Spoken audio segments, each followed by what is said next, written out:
So thank you, everybody, for joining us. My name is Jie Huang. I am an immigration attorney at Scott Legal PC. Today, we're going to discuss a very interesting topic, which is how applicants can use litigation to challenge USCIS when they unreasonably delay in processing your case. This is also called a Mandamus lawsuit. So this presentation will provide an overview of the key considerations and process of litigating a Mandamus action and some outcomes you can expect. So just a few things before we get started. Scott Legal is a full-service immigration law firm. We assist individuals pursuing various types of visas, both employment-based and family-based petitions. Our main specialty is assisting entrepreneurs and investors. We regularly process a high number of E2 visas, for example, and also EB5 green cards. Importantly, we also have expertise in assisting clients in mandamus actions, which means suing the government to challenge unreasonable delays in adjudicating a particular case. We will be continuing this webinar series, doing at least 2 webinars a month on different immigration law topics. And at the end of this webinar, we will be sending out a few things to all participants. First, we will send you a copy of the PowerPoint that will be used in this webinar.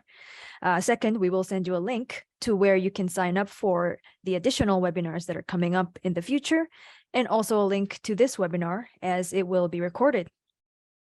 This webinar will also be available on YouTube, and we encourage you to subscribe and hit the notification button as we regularly do upload immigration law-related videos. Finally, we will send you a link to where you can set up a consultation with our experienced attorneys, where you could discuss your particular case in more detail. So today, we are very lucky to have Dustin Saldarriaga, who is a senior associate of the firm with a wealth of litigation experience, who will be presenting today about the key considerations and processes of bringing a mandamus action in federal court. Finally, for any questions you may have, please feel free to add them to the Q&A function or to the chat box, and we will try and get to all questions. So without further delay, I will turn it over to Dustin. Great, thank you, GA. Thank you all for attending this webinar. This is on, as GA said, we think it's a very important topic.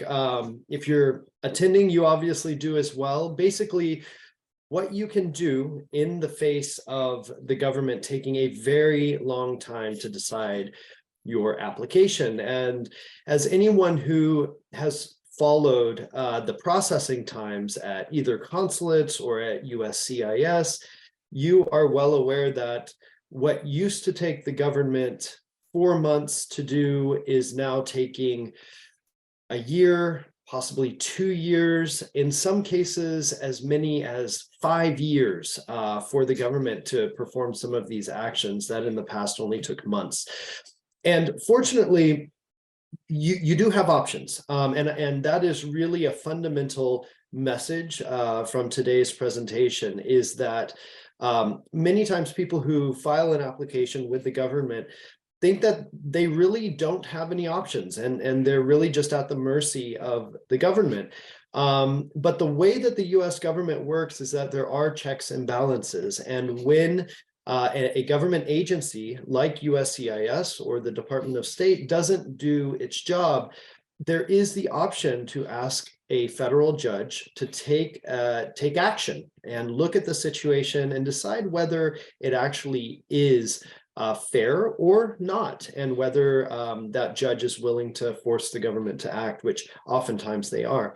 So that's what we'll be talking about today. The legal name for what we're talking about is a mandamus action. And essentially, a mandamus action is a lawsuit that asks a judge to compel the government to act. This is a lawsuit that's filed in district court, in federal court. It is not filed in state court.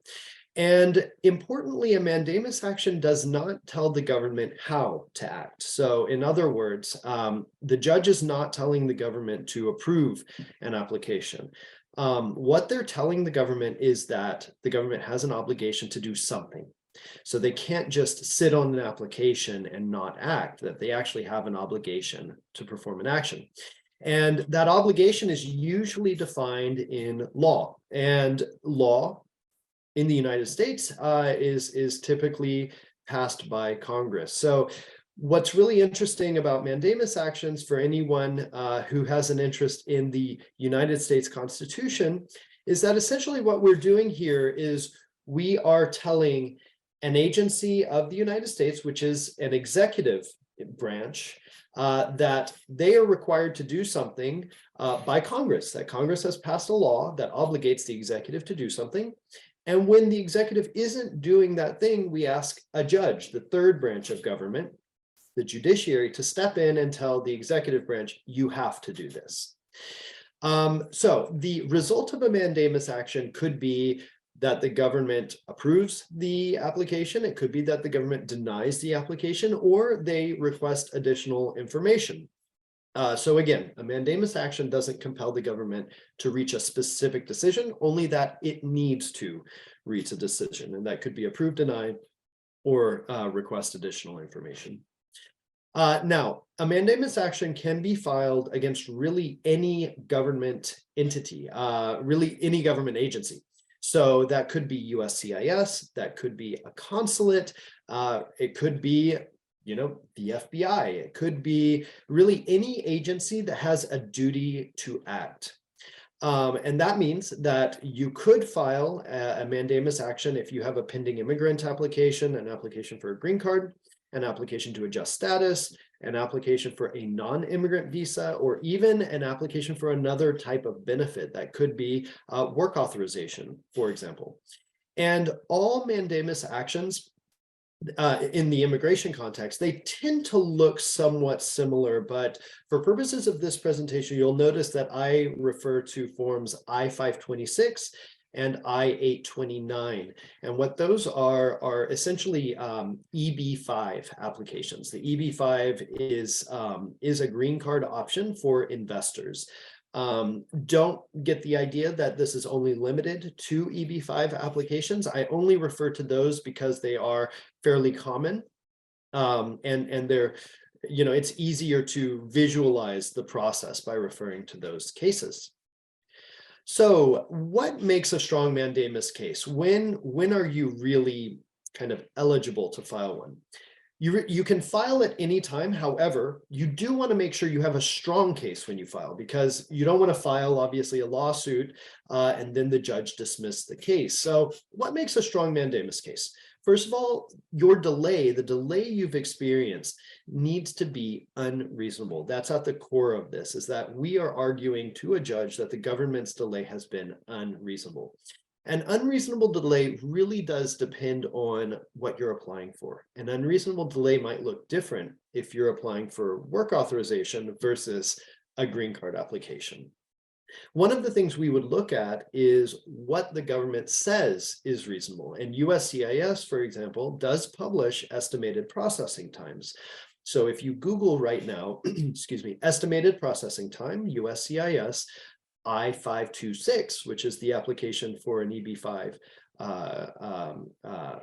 investor green card, you'll see that the government estimates somewhere around 5 years being how long they expect to need for that application. So if you've been waiting longer than 5 years, you have a really strong claim there, but to say the government says that 5 years is reasonable, I've been waiting longer than that, therefore my delay is unreasonable. We'll talk a bit more about filing a lawsuit when you haven't been waiting as long as the estimated processing times, but you do want to look at what evidence is out there to tell the judge, to prove to a judge that your delay is unreasonable. One of the first things you can do is to say, I've been waiting longer than USCIS says I should have to wait. Now, you also want to make sure that you have exhausted all administrative options. And what that means is that you don't want to file an application, wait a certain period of time, and then just sue the government. You want to show that you have called USCIS, you've filed a service request with USCIS, you've reached out to the USCIS Ombudsman's office, and really taken all steps that you can to get this application moving short of suing. And if you're waiting for an application at a consulate, you do the same thing on that end. You'd want to show that you've emailed the consulate, you've really tried doing all you can to contact the Department of State and say, you know, I really do need this application to move forward. Another element of what makes a delay unreasonable is what impact it has on you, on the applicant. So if you are waiting for the government to, let's say, approve your green card application, and you have family here in the US, your children are here waiting to go to school, your spouse is waiting to work, you are waiting to grow your business. All of these are things that you would point to say that the government's delay is having a very real impact on me, a very real negative impact on me and on my family and possibly on my employer. And therefore, judge, we need you to step in and do something to stop these harms from happening. In the case of an I-829, which is what essentially removes the conditions from a green card, you could point to the fact that you cannot naturalize, you cannot vote in an election. And if the government is taking so long that it's taking away your ability to vote, that's a very strong argument. So you want to look for examples like that. How is this delay having a negative impact on me? Another common example is if you're living in the US and you're having a hard time getting a driver's license because of this pending application that the government is not deciding. So anyway, look for any and all evidence of negative harm or any harm that you're experiencing as a result of the government's delay. So here on the screen on this fourth bullet, you see that the government's estimated processing times are not controlling. So I mentioned before that, for an EB-5 green card, you may see processing times approaching 5 years. That is simply, absurd, to put it directly. The government, they can really put whatever they want in the estimated processing times. They do have a method for providing an estimated processing times, but what we are seeing is that those times are growing rapidly. It just is very difficult to justify a 5-year delay on an application that the government has also disclosed actually takes them 20 hours to adjudicate. And even 2-3 years ago, took 8 hours, took 6 hours. And now they're saying that they need 5 years to perform that task. So even if the government is saying, we need a certain period of time to adjudicate this application, and you have not waited that long, there may still be a strong basis for you to sue the government. And I pointed to a few of those examples. You would point to what else the government has said. So the government has disclosed for many benefits how long they actually need to adjudicate the application. If they say it takes 20 hours, but they've shared that information with Congress, but you're seeing them say they need 5 years, they should be held accountable there. So don't think that the estimated processing times are the be all end all. And we actually have some very positive cases where judges have explicitly said, just because the government says that everyone needs to wait 5 years doesn't mean that that wait is reasonable. So there is some good law on the books there, some good controlling case law. And has Congress indicated how quickly the government should adjudicate the petition? Oftentimes in the law that's passed by Congress, Congress does set an expectation for how long they want the government, government agency to adjudicate these applications within, what time frame they should abide by. And 5 years is not along those timelines. So the timelines are typically in the realm of 6 months. So you do want to look for whether Congress has spoken to that. And if Congress has, you want to put that in your complaint, that Congress thinks the government should do its job in 6 months. It's unreasonable for them to say it actually takes 5 years. As a general rule of thumb, if you've been waiting less than 2 years for the government to act on a green card application, 2 years tends to be a helpful mark. If you've been waiting less than 2 years, there is a good chance that the government would win at its argument that you haven't actually been waiting an unreasonable length of time. So when we talk with individuals, obviously we first find out exactly what they've applied for, whether it's a green card, a non-immigrant visa, or some kind of a benefit, work authorization, travel authorization, something like that. But as a general guideline, 2 years is the amount of time that we're generally looking for in terms of what someone's waited. So what is the process? Let's say that you determine you've been waiting long enough. At that point, it usually is helpful to reach out to a qualified lawyer so that they can really look at the details of your case and see if it's a strong case and worth actually taking this step. Assuming that it is a strong case, the process would be, first of all, I mentioned this before, you want to exhaust all administrative options. And what that means is that you've exhausted all the options that the agency provides. USCIS, for example, does have a service request option. You can contact USCIS and ask for them to expedite an application, or at least to look into what's going on with your application. So you should certainly do that before you sue. You should also file a request with, if your application's held up at USCIS, with the USCIS Ombudsman's office. The Ombudsman is an independent office that investigates issues at USCIS. So you would want to reach out to them before you sue. Now, typically, the response from both the Ombudsman and USCIS is that you haven't been waiting long enough, that the estimated processing time is 2 years, 5 years. You've only been waiting a year or 4 years, therefore you need to wait longer. So usually these steps don't actually help you move the case forward. But what they do is that it gives you the ability to tell the judge, Your Honor, I have done everything that I possibly can short of coming to you. Therefore, you are my last option, my last hope, and therefore I hope that you will intervene here and compel the government to do its job and adjudicate my petition. So you have exhausted all administrative options. What do you do next? Well, an attorney would prepare and file your complaint. The complaint really tells your story, why you are experiencing harm, how long you've been waiting, what the government's obligation is, what correspondence you've received from the government. It lays out the facts for the judge.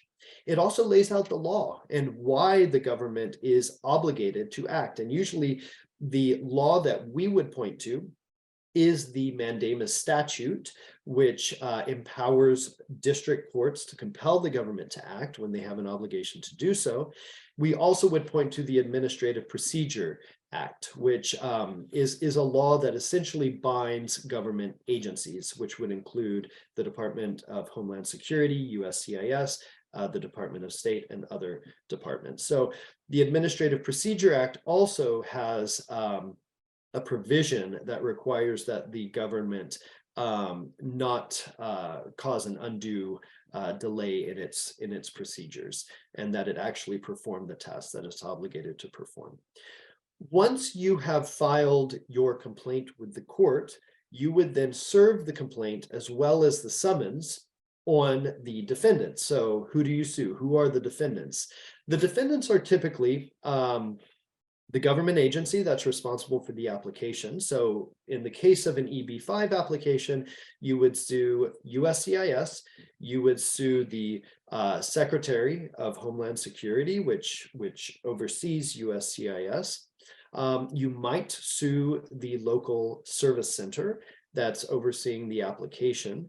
And you would serve those defendants with your complaint and your summons. And what the summons is it gives notice to the defendants that a lawsuit has been filed and that they have an obligation to respond to the lawsuit within a certain period of time.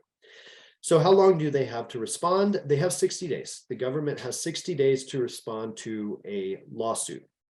Usually the government will not respond in fewer than 60 days. They usually want to take the full 60 days to respond to your complaint. In the meantime, though, in those 60 days, what's happening? Well, once you file your complaint, you would serve the complaint, like I said, on the government agencies, on the defendants, and you would also serve the complaint on the local U.S. Attorney's Office. So our office is located in Manhattan, in New York City. We have filed these lawsuits around the country. We are able to do so in certain courts. We're able to apply for something called pro hoc vice, which gives us the ability to essentially visit that court and file. In other courts, we do partner with a local attorney to be able to do that. The rules really do depend on the specific courts, and we do navigate that frequently. So once we have served the local U.S. Attorney's Office, let's take New York City as an example. We sue in Manhattan. We would serve our complaint on the U.S. Attorney's Office in the Southern District of New York, which is in Manhattan.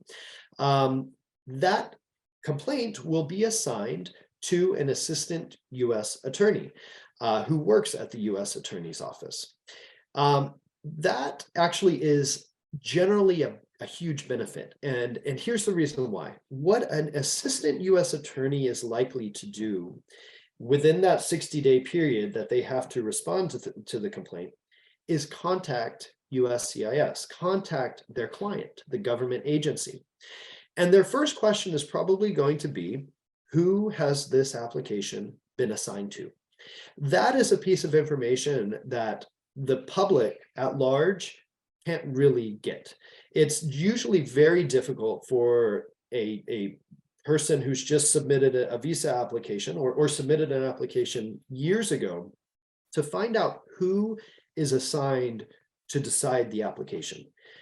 But the U.S. Attorney's Office can find that out because they are the attorneys for the agency. So the first thing they're probably going to do is pick up the phone, call USCIS, and ask, who has been assigned this application? They'll then talk to that person, and they will find out, where is this application in the process? Is it about to be decided? Does it have a lot longer to be decided? How long have they been waiting? When did they file the case? If USCIS, and again, I refer to USCIS because our example for this presentation is the EB-5, but again, if this is held up at a consulate, this would happen with respect to the Department of State. So the assistant U.S. attorney will speak with USCIS, and essentially, if it's possible for USCIS to decide the application within a reasonable time, then the assistant U.S. attorney is going to prefer that, because these cases do take the time and attention of a government attorney, of the assistant U.S. attorney. So if they can get a case off their desk, they are likely going to want to do that, especially if it's clear that the fault here is USCIS's, that they really could have adjudicated the application quicker. Then the government attorney is really going to want to encourage them to do that, so that the government attorney doesn't have to spend a lot of time arguing this case in court in front of a judge. So again, that really is a benefit for the petitioner, for us, for really our client, because it does assign a government attorney to say to USCIS, hey, if there's a way that I don't have to litigate this in court, it would save time, it would save money. If you can resolve it, let's do that. Now, that is the outcome, I would say, for most of these cases. For most of these cases, they do settle. And what settle means is that USCIS says, you know what, we can probably decide this case within a couple months. Why don't you tell the plaintiff being the person who sued, that we'll be able to decide it within a couple months if they're willing to pause the lawsuit. And oftentimes that is how these cases resolve themselves.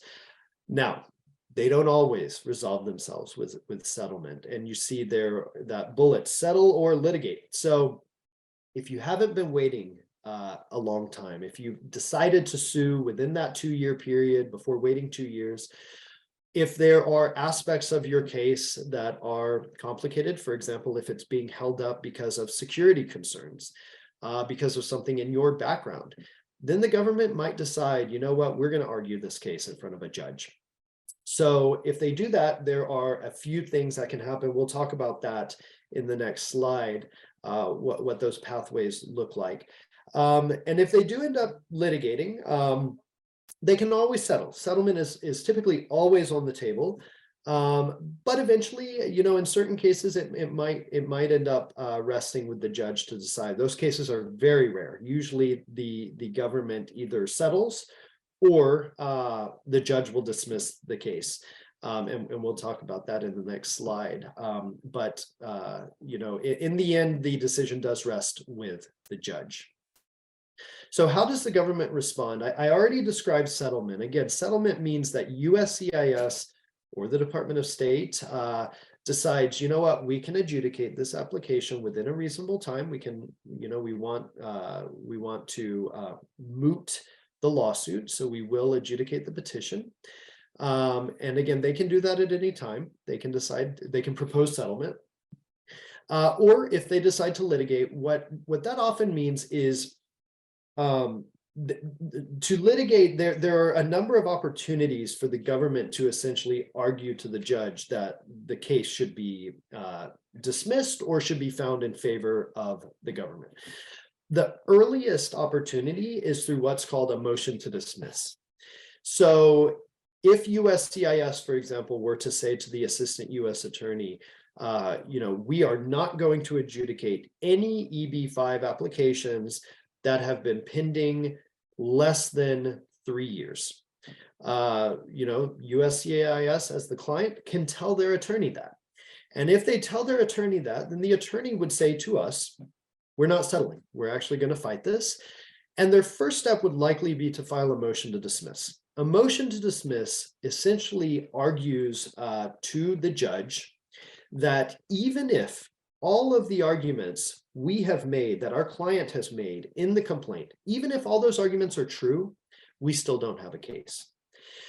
The bar is very high for the government to meet that. So essentially what it means to assume all facts are true is that there has been harm. Any harm that we put in the complaint is in fact true, that our client, whatever it is having a hard time getting a driver's license, that the uncertainty is causing health issues, causing stress, that their children aren't able to plan for the future, that their spouse isn't able to plan for the future, that the business isn't able to proceed. The judge would assume that all of that is true. The judge would assume that Congress has spoken on the issue and has said that, the decision should be made within 6 months. Even if all of that is true, the government is arguing we still don't have a case. Some courts have dismissed cases. Fortunately, we have a good record, but there is case law on the books where judges are willing to dismiss these cases. And the reason is oftentimes that a judge would say, well, even though it's taking USCIS years to decide these applications, they have a reasonable process in place. And we don't think that the plaintiff should be able to cut the line. Now, we don't think those are good justifications. And we make our arguments anticipating that the government will make those arguments, and we have been successful in making those arguments in the past. But in certain courts, it is more difficult to win on those arguments. Some courts are more willing to grant a motion to dismiss than others. But the motion to dismiss is really the first opportunity that the government has to fight one of these cases. So let's assume that we win and the judge denies the motion to dismiss. What that means is that the judge says, you know what, I think this lawsuit should go forward. So, if you guys want, you guys meaning us, if you want discovery, you'll be able to do discovery. Discovery means that we have an opportunity to ask the government to, for example, provide documentation of what its process is. Is its process actually reasonable? We can really ask for any information, any documentation, take depositions. That's what discovery is. For obvious reasons, the government tends to want to avoid discovery. And so usually, if the judge denies the motion to dismiss, the government will oftentimes want to settle at that stage and would say, okay, USCIS is now going to decide your application. Let's say, though, that the government doesn't settle.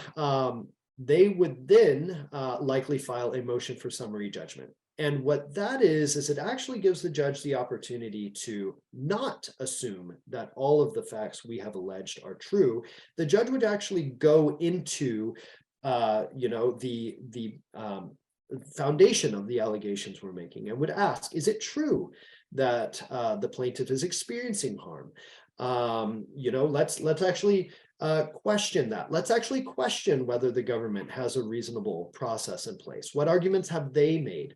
And I should say that for the motion to dismiss, as well as for the motion for summary judgment, both sides, both us as well as the government, will be filing documents, we'll be filing memos and making our arguments about why we should win, why the motion to dismiss should be denied, why the motion for summary judgment should be denied, and the other side, the government, will be making the same arguments about why those motions should be granted. So based on those filings, the judge will make their decision. And if discovery has happened, meaning if we have received any documentation or evidence from the government, we would include that in our arguments.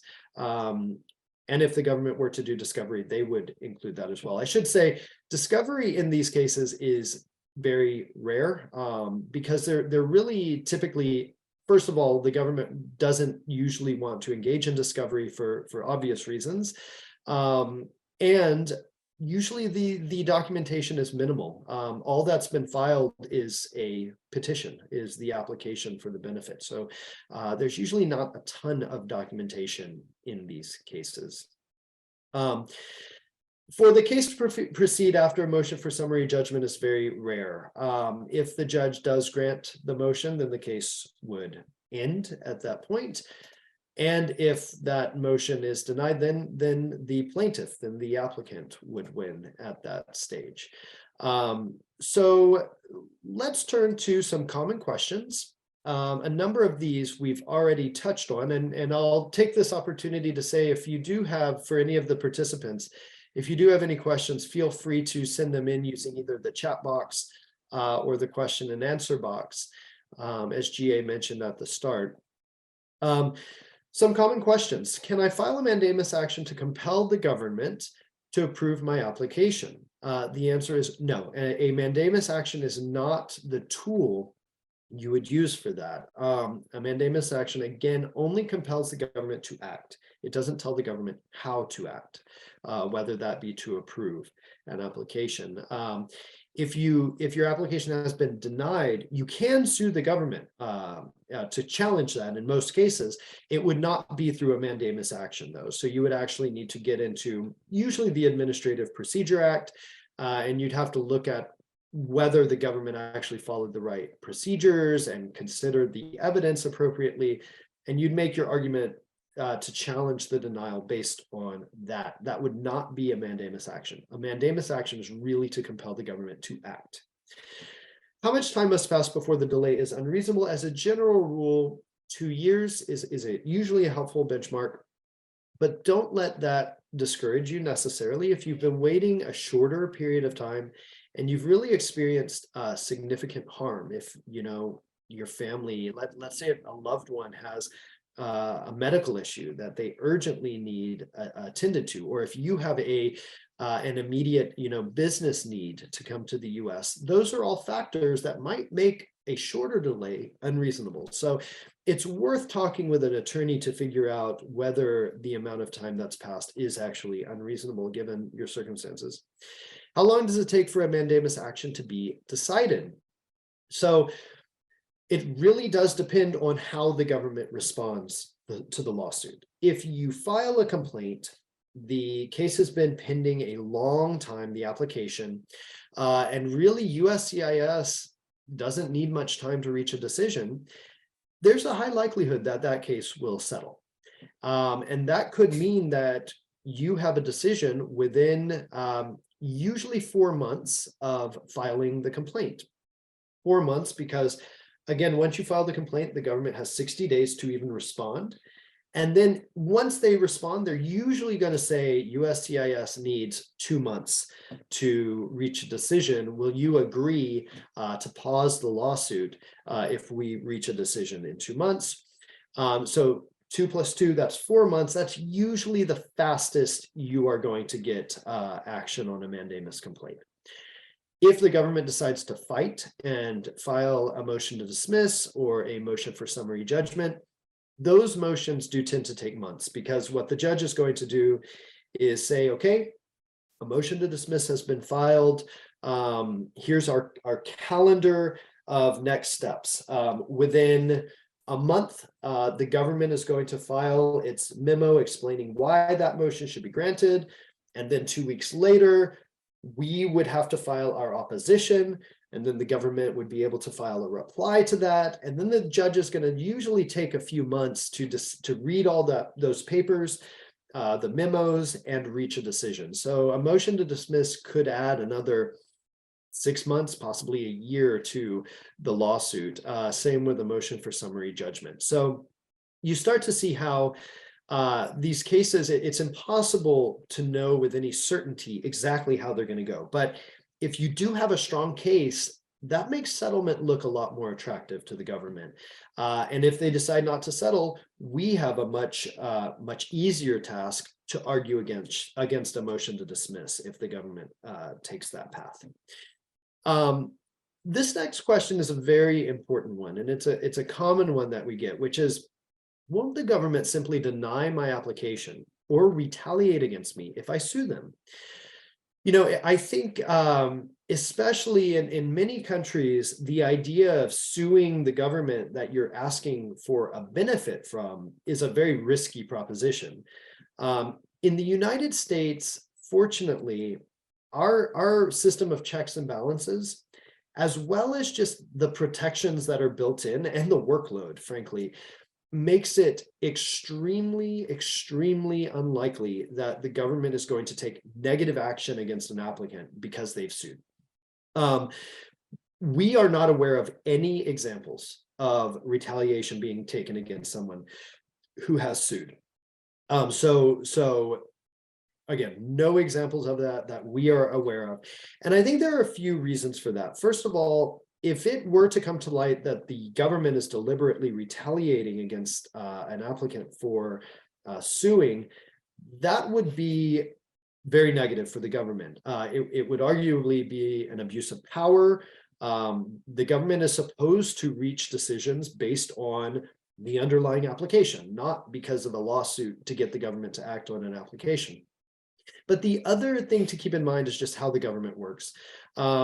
It just, given workloads, given the way that, you know, one agency is responsible for the petition, another agency is responsible for the lawsuit, it's not really the way it typically works that, you know, there would be this kind of agreement that, you know, USCIS would do something as retaliation.